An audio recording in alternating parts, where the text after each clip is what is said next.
welcome back to Ripple Effects Freedom Friday shout out.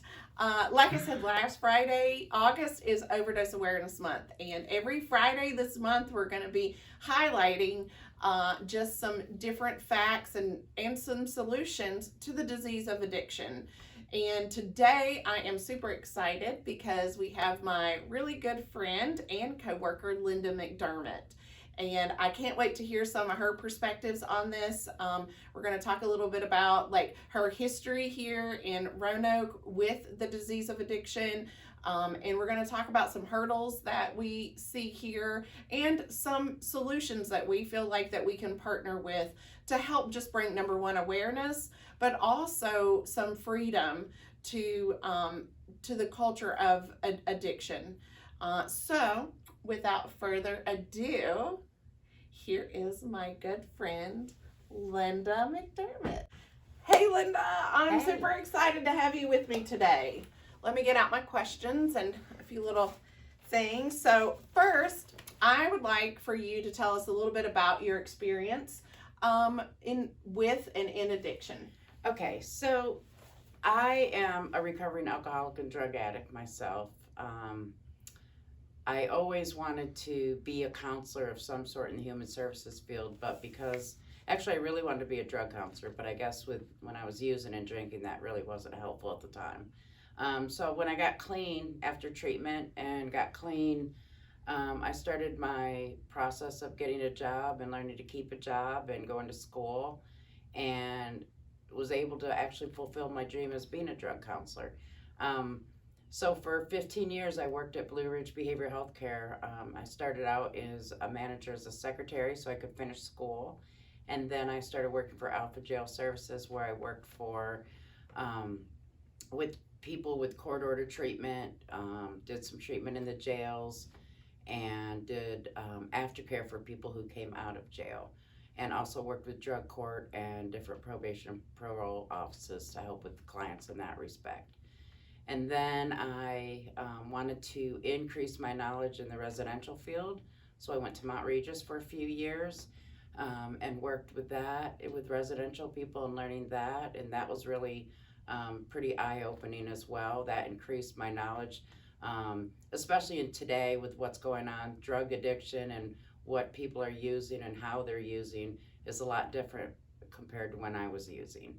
And then after Mount Regis, I wanted to learn how are things set up in the world of treatment centers and groups, and how do we in Virginia get licensed to do this. So I went to another company and learned how to do that. And so now I'm here with all this experience, and we're setting up with Ripple Effects, individual counseling, and at some point we're going to have a residential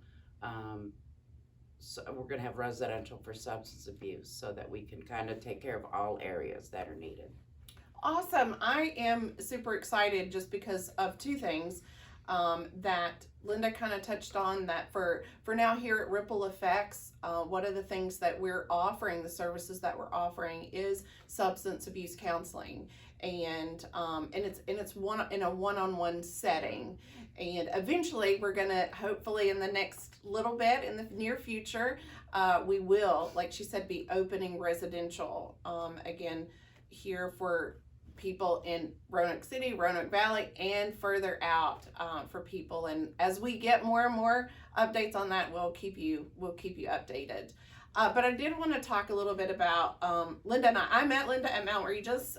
We both worked there in the in-treatment facility, and so we kind of started just sharing our own like passion for people that suffer from the disease of addiction, and how like this culture is somewhat, I won't say a forgotten culture, because I think that a lot of media and there's a lot of things in the community now that do highlight addicts and recovering addicts, and at the same time it takes a lot, and the disease of addiction is a very intense disease.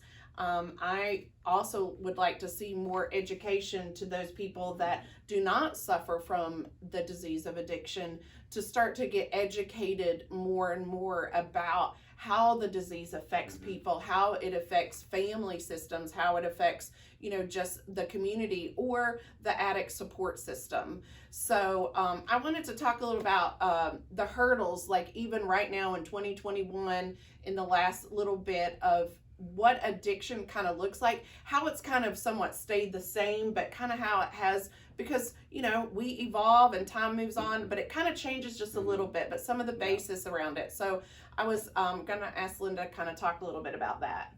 Okay, so I think, just everyone's heard about, the heroin and the fentanyl, and, that's been pretty devastating to the country and probably to the world, I would imagine. But that really is when I started noticing that things were a lot different than back when I was using, and then also when I went to treatment. A lot more overdoses. I think meth is making a big comeback as well, and that creates a lot of mental health issues, psychosis. People are using meth and heroin together. And so, there's probably a lot of reasons why all this is happening and why it's getting increasing. But the one thing that I do know is that addiction is progressive. And so if you don't stop, it will progress. And I think that's what we're seeing right now, just with the drugs and the way things are going along the way. It's progressing. And, unfortunately, the only person or the only way to get clean and to have some recovery is the addict themselves have to be willing to say, I surrender. I don't want to do this anymore. Now, we can give education. We can do a lot of different things. They can be court ordered. I'm not saying that, that doesn't all work, but ultimately, the person has to get to a point of saying, I'm ready to stop and I'm ready to do what I need to do. And one thing I've seen, like with Linda, is I've seen her do counseling, substance abuse counseling with different people throughout our friendship and work experience, is that I love how she can kind of like get to the what am I trying to say? Kind of get behind all the I'm losing my words. Behaviors. Thank you, Linda.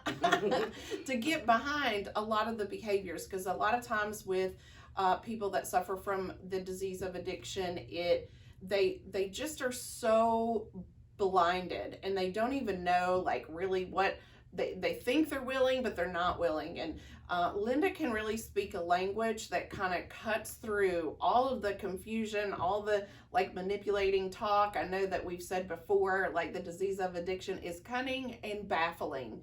And I really think that that is something that the addict really suffers with when they've come to that place where they're really ready and they really want to get clean, they want to get sober. And then it's just like thoughts and everything starts to swirl.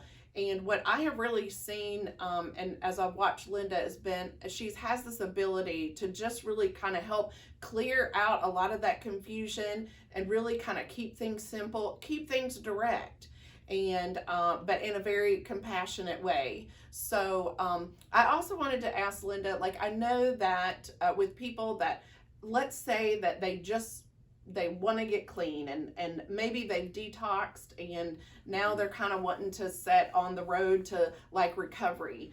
Tell us how like one-on-one substance abuse counseling could kind of help kind of that process.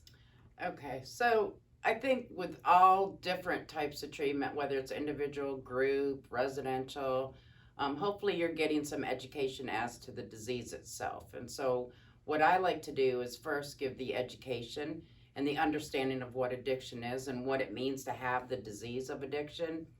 And then, by forming a relationship with the person that I'm talking to, I can see what's going on and where their barriers are and where their thinking is a barrier to certain things. And then I can kind of help them look at it and reframe things. I really just like to reframe the thinking.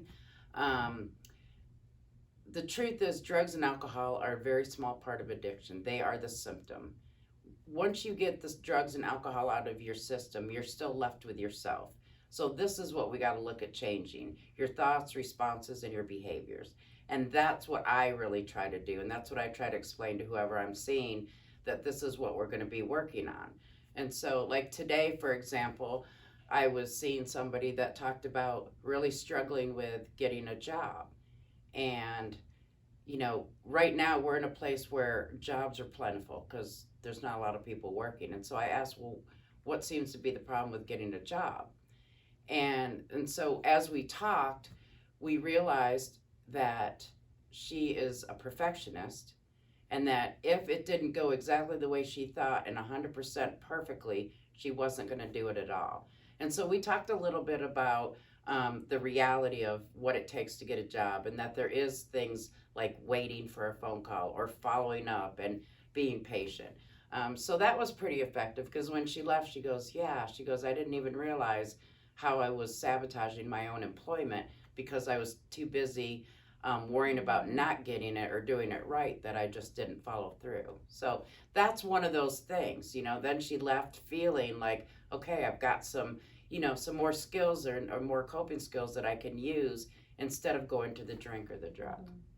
I love that. And I love, like I said, I've seen Linda help a addict who's just kind of coming right out and maybe has like 30 days or maybe even just 7 days clean and sober, or maybe even 2 days or 24 hours, and has been able to kind of, you know, just give them some enlightenment, give them some points to get them encouraged, to give them that little bit of hope. I know a lot in our community, we call it like a hope shot in there, which is really key. And I also have seen her talk to a recovering addict that has been in recovery for multiple years, and the behaviors is an ongoing process, and how that, you know, just like she was saying, like finding a job or in relationships, maybe just in friendships or family relationships or marital or, you know, relationships, all of these, and how like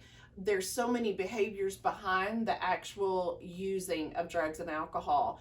And so it doesn't just stop with like, okay, I'm now been clean and I haven't had any drugs or alcohol in my system for so many days or so many years, but it's a lot about the behavior and really learning how to live a life that you love and that you enjoy.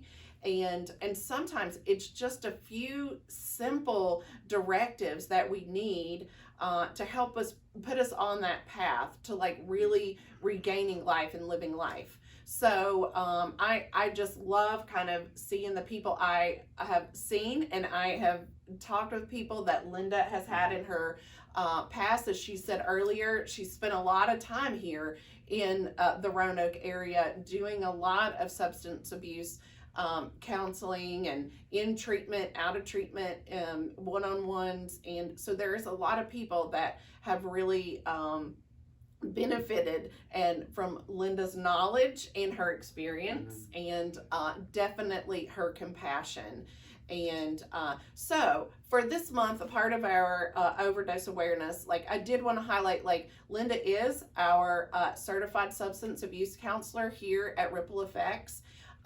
We are open for one-on-ones. So if you know of anyone, or you yourself feel like, oh my gosh, I could really benefit from this service, please like go to our website, rippleeffectslife.com, or give us a call. The phone number's on there too, and we can get you set up for some of those sessions to kind of get you started. I also want to say, if you're a family member that is maybe you have a family member that's out and kind of running in the grips of addiction, and you don't really know how to help and support them. We've also said that this disease is a family disease. Right. It does not just affect the addict, it affects everyone in their support system, whether that's family, friends, or whatever. And you would like some insight on how can you be a better support, how can you be helpful to this person. That is also a service that you can get from the substance abuse counseling, and that's part of what we're offering. Right. So we just wanted to let you guys know that this we're up and running, and you know, this is kind of our startup in kind of helping in the community here. And so next week we will be highlighting, like I said, I've seen and heard from some people that Linda has helped in the past, and those people are going to be highlighted next week. We have 3 specific people that we will be highlighting that have been in Linda's service from maybe really early on in their addiction to, now that they've had multiple years clean and they are still working with Linda, and how that process has worked for them. So again, this is so awesome. Love working with Linda. Like, she's awesome. And we are just so excited here at Ripple Effects to kind of get this track of Ripple kind of up and running, and kind of getting the word out there that, hey, we're here and we're here to help. And so please let us know if we can help you. And remember, it's Freedom Friday shout out. So today is your day. Go get your freedom and go find it. We love you guys.